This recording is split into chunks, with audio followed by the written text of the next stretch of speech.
So Dave, in this session, we talk about maintenance, how to maintain systems, processes, momentum. There's people involved and you have to keep them engaged. You got three, there's probably 100 points, but you zeroed it on three.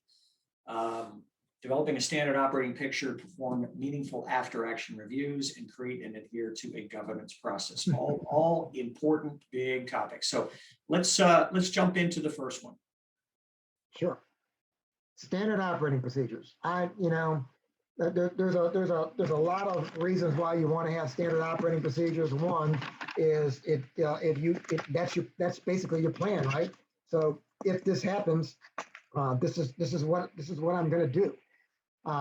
The cool part about a standard operating procedure, one, it provides consistency for your organization. But again, when you have that new person that joins your team and pulls in that role, you can say, okay, here's a role that you'll be filling, and here's our standard operating procedure of how we do things. And they can be they can be high level, just bing, bing, bing, or they can be extremely detailed. High level is okay. It gets you on, gets you in the ballpark. But when you get to the detail, it helps you get to the right aisle, the right section, the right seat to make sure that everybody fits in and is where they're supposed to be. Like I said, it shortens that learning curve because, again, 20, 30 years ago, people that joined on in either a government job or a utility type of job, they came there and they were there for life.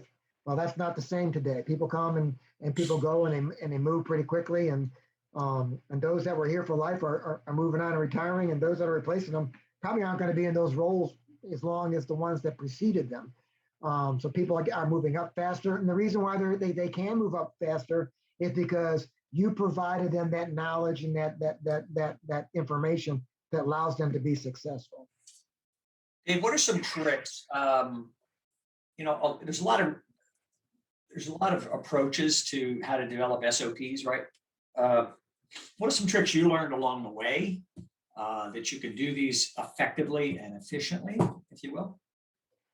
Okay, well, the usually, if not always, your standing operations procedure is going to be that, and I hate to say this, that's the way we've always done it.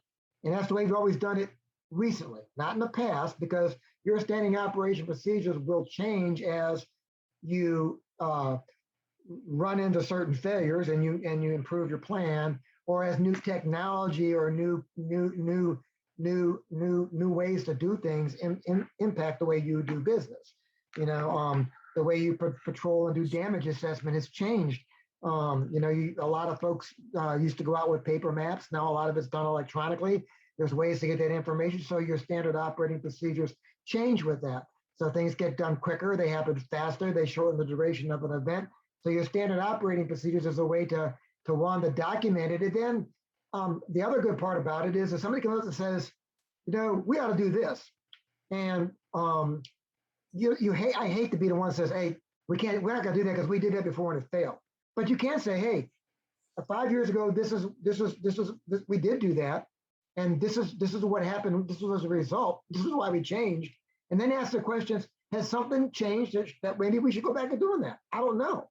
They're always never dismiss a question, especially from somebody new coming up in the organization, because they're the ones that want to read the standard operating procedure, because they can say, why are you doing this way? Because you can't put in there, you're doing this way because when I did this, we failed miserably, right? You can't put all that into that, but gets them asking the questions, and it gives them the desire to want to do the job. It gives them that passion, if you will. And who did you have involved, in your SOP process, right? What people need to be at the table? Well, it needs to be the leaders of that organization that's executing it, and also you need to be getting input from the folks that are doing the execution, right? So if I'm telling, if I'm in charge of, let's just do a damage assessment, and I'm telling a individual, because let's say you're the person that's going to go out with the laptop or the iPad or the iPhone or the Samsung smartphone and collect my damage stuff. You want to get their input. So when I tell them to go do something, they say, you know what, it sure would have been a whole lot easier and quicker if you would have done this. So everybody should have a seat at the table.